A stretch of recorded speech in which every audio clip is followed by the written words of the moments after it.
स्वागत है आपका डार्क स्टोरी में, जहां कहानियां सिर्फ डराती नहीं, सोचने पर मजबूर करती हैं।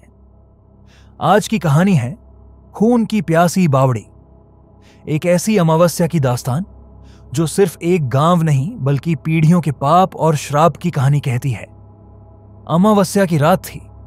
चांद का नामो निशान नहीं, बस काले आसमान में तैरता अंधकार और ठंडी हवा जो कानों में फुसफुसा रही थी।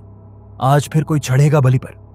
गांव के छोर पे बनी वह पुरानी बावड़ी, जिसके चारों ओर सूखे पेड़, कंटीली झाड़ियां और कबूतरों की सड़ी हुई गंध फैली थी, आज फिर किसी की जान की प्रतीक्षा कर रही थी। गांव के दो आदमी, नारायण और भोला, एक बेहोश इंसान को खींचते हुए उसी बावड़ी की ओर बढ़ रहे थे। उनके चेहरे पर पसीना और डर दोनों चमक रहे थे। धीरे चलो, अगर किसी ने देख लिया तो सब खत्म हो जाएगा, भोला फुसफुसाया। अगर आज इसे नहीं चढ़ाया तो हमारे घर में फिर मौत आएगी, जैसे पिछली बार मंजूरी मरी थी। नारायण की आवाज कांप रही थी। जैसे ही वे बावड़ी के पास पहुंचे, अंधेरे में एक टॉर्च चमकी। रुको, आवाज आई। सामने इंस्पेक्टर अरुण यादव और गांव के कुछ लोग खड़े थे।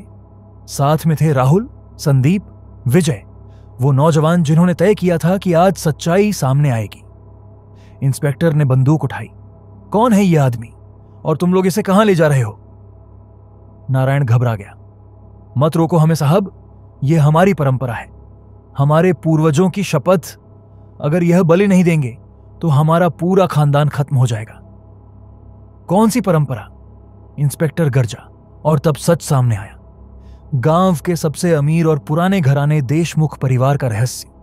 वही लोग जो इस बावड़ी के रक्षक थे, वही इसके सबसे बड़े पापी भी। देशमुख ने कांपते हुए कहना शुरू किया, साहब, यह बावड़ी हमारे पूर्वजों ने बनवाई थी पानी के लिए। गांव वाले तभी पानी भर सकते थे जब हम इजाजत देते थे। एक दिन दोपहरी में एक साधु आया, प्यास से बेहाल। उसने बिना पूछे पानी भर लिया। हमारे पुरखों ने अपमान किया, धक्का दिया और वह साधु बावड़ी में गिर पड़ा। मरते मरते उसने कहा, यह बावड़िया पानी नहीं मांगेगी, यह खून मांगेगी।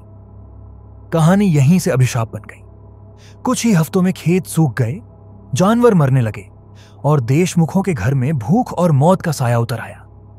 जब सब कुछ खत्म हो गया, तब उनके पूर्वजों ने पहली बार अमावस्या की रात एक गरीब किसान को बेहोश कर उसकी बलि चढ़ाई और चमत्कार हुआ। खेत फिर हरे हो गए, व्यापार चल पड़ा, घरों में खुशहाली लौट आई। लेकिन वो खुशहाली खून के बदले आई थी और हर अमावस्या की रात से शुरू हुआ मौत का सिलसिला। वक्त बीतता गया, पीढ़ियां गुजरती रहीं, पर बावड़ी की भूख बढ़ती गई। जो लोग रात को अकेले बाहर निकलते, वो कभी वापस नहीं लौटते। किसी की लाश नहीं मिलती, बस बावड़ी के पास उनके कपड़े सलीके से तह किए हुए। राहुल और उसके दोस्तों ने यह राज खोला। उन्होंने कई रातों तक निगरानी की, झाड़ियों के पीछे छिपे रहे और देखा देशमुख परिवार के दो लोग किसी बेहोश आदमी को बावड़ी की तरफ ले जा रहे हैं।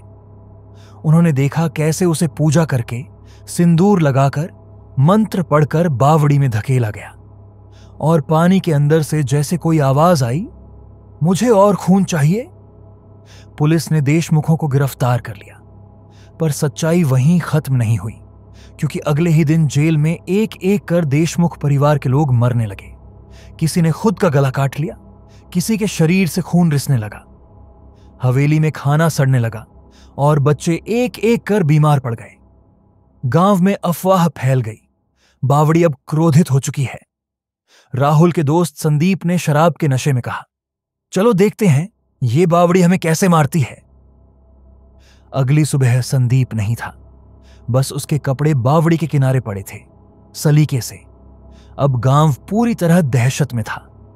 तब बुलाया गया तांत्रिक बाबा त्र्यंबक को, जिनके बारे में कहा जाता था कि वे श्रापों को शांत कर सकते हैं। उन्होंने कहा, यह बावड़ी अब जीवित आत्माओं का घर बन चुकी है। इसकी भूख किसी एक बलि से नहीं बुझेगी। यह तब तक जिंदा रहेगी जब तक कोई इसे रोक न दे। अमावस्या की रात पूरा गांव इकट्ठा हुआ। बाबा ने हवन कुंड सजाया। पंचामृत, हड्डियां, नीम की पत्तियां और मंत्रों की गूंज से आसमान कांप उठा। ओम काल भैरवाय नमः, रक्षा करो रक्षा करो। गांव वाले एक साथ हनुमान चालीसा पढ़ने लगे। अचानक बावड़ी से लाल धुआं उठने लगा। उसमें चेहरे दिखने लगे, संदीप, देशमुख, मंजूरी और सैकड़ों अंधेरे में खोए लोग। बाबा ने लोहे की कील लेकर बावड़ी के मुहाने पर ठोंकी। एक भयानक चीख गूंजी। लाल खून जैसा पानी बाहर उबल पड़ा। जमीन पर दरारें पड़ गईं। यह सब आत्माएं हैं जो अब मुक्त होना चाहती हैं, बाबा बोले। उन्होंने लोहे की मोटी सलाखें गाड़ दी और बावड़ी को बंद कर दिया। अब यह शांत नहीं, बस सो गई है। अगर किसी ने इस परंपरा को तोड़ा तो यह भूख फिर लौटेगी। गांव वालों ने बावड़ी के ऊपर पीपल का पेड़ लगाया और तब से हर अमावस्या की रात एक बुजुर्ग वहां दिया जलाकर हनुमान चालीसा का पाठ करता है ताकि बावड़ी की भूख न जागे। आज भी जब हवा रात में सिसकती है, लोग कहते हैं, अगर कभी उस बावड़ी के पास से गुजरो और तुम्हें अपने नाम की आवाज सुनाई दे तो पीछे मत मुड़ना।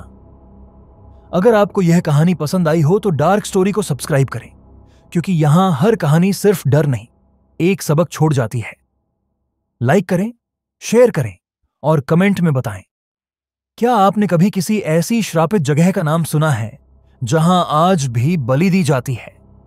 आपकी भेजी कहानी शायद हमारी अगली एनिमेटेड डरावनी कहानी बने।